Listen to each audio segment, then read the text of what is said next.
Yo, what's up, everybody? B-Man and Dennis here, here to talk about some more productivity items like we have in the past, to try to give you a few pointers on maybe things that you can put into action in your day-to-day life. Caveat, we don't do all of these, but they are out there, and pick and choose what works best for you, and hopefully we can impact you in a positive way. Today, we're going to talk about the 10-minute rule. 10-minute rule is something really simple.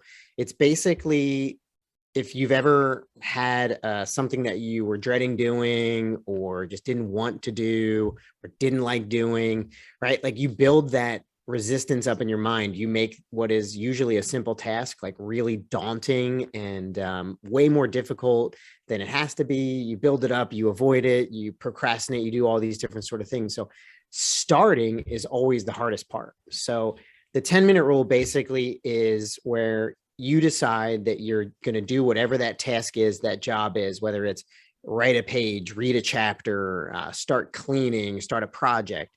You do it for 10 minutes, right? You get the ball rolling. And after 10 minutes, 9 times out of 10, you decide to keep going. And it really is just as simple as that. It's something really dumb and stupid that just basically gets you over that hump of starting the thing that you don't want to do. So like, have you guys ever, put it into practice? I didn't even know about the technique until you mentioned it to me. And I actually tried it today because I'm an all-time procrastinator.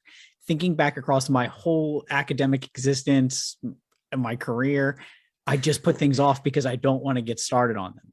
So today I actually took a 10-minute timer and I said, I'm going to tackle this project. And then 10 minutes in, I actually wanted to continue what was a difficult project just so I could get it. I had already started. I had already made progress.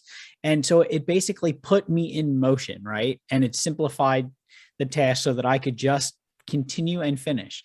And I did it once more later in the afternoon when I was crashing. And I thought, just accomplish this 10-minute task. And I ended up, again, crossing another thing off of my list because of this 10-minute timer where you just do it. You just work for 10 minutes. Anybody can do anything for 10 minutes. Yep.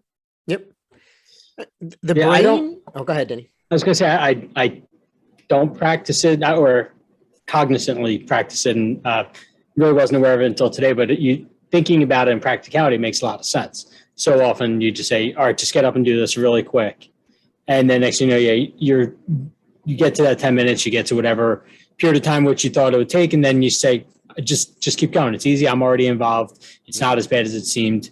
Locked in. Just keep rolling. Absolutely. The brain is our greatest asset, but also sometimes our greatest enemy, right? Because in our minds, if we tend to think about something as difficult or something that we don't want to do or something that's overwhelming, right? The brain actually goes into protection mode and pushes us away from it. Right? Like it literally, like our all the different things in our body push us away from the task because we've built it up and it's trying to protect us from that. Right? So the only way to overcome that is to really just get yourself in motion. So 10-minute rule will 9 times out of 10 get the ball rolling, put you over that hump. It simplifies the task. It focuses on like the output instead of the outcome, and really puts you back into control of your life. So hopefully you guys can take this and put it into motion in your own life. And hopefully it leads to some healthy habits. And at the very least, it helps you check off some to-do list items, some honey-do list items, or just some crap that you've had left, hanging from your to-do list from last year or whatever, you've got going on in your life. So drop us a line. Let us know how it works for you guys. Let us know if it worked for you, what didn't work for you, if you modified it in some way. And just be on the lookout for more of these tips to try and help you with simple, small, stupid things that can help you get through, the monotonous or the trials and tribulations of your day. So